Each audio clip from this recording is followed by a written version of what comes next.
পূর্ণ সংখ্যার জগৎ সংখ্যার হ্রাস ও বৃদ্ধি। হ্রাস মানে কমে যাওয়া, আর বৃদ্ধি বলতে বেড়ে যাওয়া। সংখ্যার একটা পূর্ণ সংখ্যার খেলা থেকে তোমরা দেখতে পাচ্ছ শূন্য ডান দিকের সংখ্যাগুলো, ডান দিকের গুলো ধনাত্মক, বাম দিকের গুলো ঋণাত্মক। যদি কোনো সংখ্যা থেকে এক ধাপ ডান দিকে যাও তবে ওই সংখ্যা পরবর্তী সংখ্যা পাবে, এবং যদি এক ধাপে বাম দিকে যাও তবে পূর্ববর্তী সংখ্যাটি পাবে। এখানে খুব সুন্দরভাবে একটা ছক দিয়ে দিয়েছে। ছকটা কিভাবে পূরণ করতে হবে সেটা তোমাদের ডিটেলস একটু বুঝিয়ে দেব কিভাবে পূরণ করতে হয়। 1 নম্বর, প্রদত্ত সংখ্যাগুলো পূর্ববর্তী। পূর্ববর্তী মানে আগে, আর পরবর্তী মানে পরে বোঝানো হয়। সংখ্যাগুলো লিখে নিচে ছকটি পূরণ করো। তো এখানে আমরা পূরণ করব। অরিজিনালি এখানে প্রদত্ত সংখ্যা বলতে এই সংখ্যাগুলোকে ফলো করে তোমাদের এর আগের অঙ্কগুলো বোঝানো হয়েছে। কিভাবে আমরা করব একটু বলি। এখানে আছে আমাদের 10 প্লাস 10 আছে, তার মানে আমাদের সংখ্যা হচ্ছে 10। 10 এর পূর্ববর্তী সংখ্যা, 10 এর আগের সংখ্যা কতকে বোঝায়? 9, কারণ 9 এর পরে তো 10 হয়। তাহলে 10 এর পূর্ববর্তী সংখ্যা হচ্ছে আমাদের এখানে হবে 9। তো 9 এর আগে প্লাস দিলে হয়, না দিলে হয়, সমস্যা নেই। এখানে বলেছে পরবর্তী সংখ্যা। পরবর্তী মানে 10 এর পরের সংখ্যা কত হয়? আমরা সকলে জানি 10 এর পরের সংখ্যা 11 হয়, প্লাস 11। এখানে 10 এর পরবর্তী সংখ্যা। এখানে 8 আছে আমাদের 10 এর এটা হয়ে গেছে। এবার যে 8 আছে 8, এটার আমাদের পূর্ববর্তী মানে আগের সংখ্যা কত হবে? তাহলে আগের সংখ্যা হচ্ছে আমাদের 7 হবে। 7 দিয়ে দেব। তাহলে 8 এর পরবর্তী সংখ্যা মানে 8 এর পরবর্তী সংখ্যা আমাদের 9 বা 9। তাহলে আমরা 9 দেব, যেহেতু ইংলিশে আছে সবগুলো তোমাদের ইংলিশে দেয়া লাগবে। এখানে বলা হয়েছে -4। এই -4 এর পূর্ববর্তী সংখ্যা হচ্ছে কত হতে পারে আমাদের? -4। -5 এর পূর্ববর্তী সংখ্যা হচ্ছে -4। তাহলে -5 এর পরবর্তী সংখ্যাটা কত হতে পারে? -6 হবে।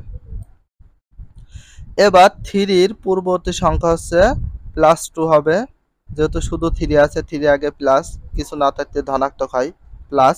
তাহলে 3 এর পরের সংখ্যা কত হবে? আমাদের 4 হবে।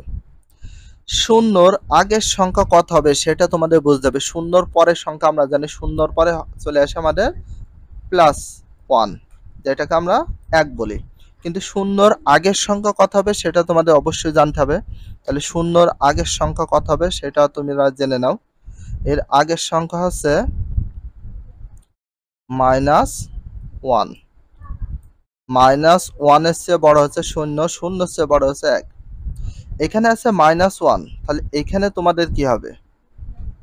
এখানে আমাদের -1 আছে, তাহলে এর পরে হওয়ার সম্ভাবনা কি? আমাদের -2 পরের সংখ্যা, পরবর্তী সংখ্যা বলতে পরের সংখ্যা। আর -1 আছে, তাহলে এর পূর্ববর্তী সংখ্যা কত হবে? আমাদের 0 হবে। 0 মাইনাস আগের সংখ্যা হচ্ছে 0। এখানে আছে -2, তাহলে -2 এর আগের সংখ্যা কত হতে পারে? তাহলে আমাদের হতে পারে -1 আগের সংখ্যা। এবার -2 এর পরের সংখ্যা হচ্ছে -3। এখানে 1 আছে, 1 এর আগের সংখ্যা কত? 1 এর আগের সংখ্যা হবে আমাদের হচ্ছে 0, মানে 1 এর চেয়ে আগে বা ছোট হবে 0। 1 এর পরের সংখ্যা কত হচ্ছে? 1 এর পরে আমরা জানি, সকলে জানি 2, 1 এর পরে 2 হয়। -10 আছে, -10 এর আগের সংখ্যা কত হবে এখানে? তাহলে আমাদের এখানে -9। -10 এর পরবর্তী সংখ্যা মানে একটু বেশি হবে, সেটার ক্ষেত্রে আমরা কত ধরব? 11। -11 এর পরবর্তী সংখ্যা। তাহলে এখানে প্রদত্ত সংখ্যাগুলো পূর্ববর্তী পরবর্তী সংখ্যাগুলো নিচের ছকে পূরণ করে দেখানো হলো। এই ছকটা তোমরা খুব সুন্দরভাবে পূরণ করে নিতে পারো। ঋণাত্মক সংখ্যার ব্যবহার কিভাবে? ঋণাত্মক বলতে আমরা সকলে জানি নেগেটিভ বা মাইনাস চিহ্নকে বোঝানো হয়, মাইনাসটাকে বোঝানো হয়েছে। বাস্তব জীবনে ধনাত্মক ও ঋণাত্মক সংখ্যার ব্যবহার নিচে আলোচনা করো। আয়টা আমরা জানি এটা হচ্ছে আমাদের উপার্জন আছে, এটা হচ্ছে ধনাত্মক ধরব। আর ব্যয় মানে কমে যাওয়া, কম হলে তো আমরা জানি মাইনাস, এটা মাইনাস ধরব। লাভ হলে এটা ধনাত্মক, ক্ষতি হচ্ছে ঋণাত্মক। বৃদ্ধি হলে কি হবে?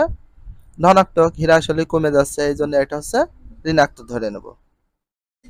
তারপরে বলা হয়েছে এগুলো আমাদের পরিচিত শব্দ। জোড়ার প্রথমটি দ্বিতীয়টির বিপরীত, মানে প্রথমটি হচ্ছে দ্বিতীয়টির বিপরীত। আয় লাভ, বৃদ্ধি বলতে পরিমাণ বাড়ে, এটা বৃদ্ধি পাওয়া বা বেড়ে যাওয়াকে বোঝায়। আবার ব্যয় ক্ষতি হ্রাস বলতে পরিমাণে কমে যাওয়াকে বোঝায়। হ্যাঁ, সুন্দরভাবে বলা হয়েছে। প্লাস ৫ টাকা দ্বারা চিহ্নিত করলে ৬০ টাকা ব্যয়কে মাইনাস ৬০ টাকা দ্বারা চিহ্নিত করা যায়। অবশ্যই যায়। ঠিক এমনইভাবে প্লাস 6 টাকা দ্বারা 6 টাকা বোঝালে মাইনাস 8 টাকা দ্বারা 8 টাকা ক্ষতি বোঝানো হয়েছে। উপরের আলোচনা থেকে লক্ষ্য করো যে একই জাতীয় কিন্তু বিপরীতমুখী দুটি রাশির পার্থক্য বোঝাতে একটিকে প্লাস চিহ্নযুক্ত ধরলে অপরটি মাইনাস চিহ্নযুক্ত হবে।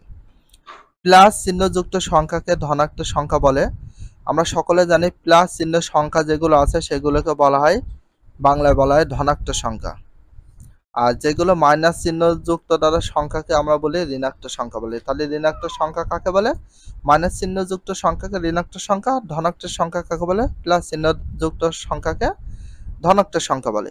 এর জন্য প্লাস ও মাইনাস চিহ্নদ্বয়কে যথাক্রমে ধনাত্মক ঋণাত্মক চিহ্ন বলে।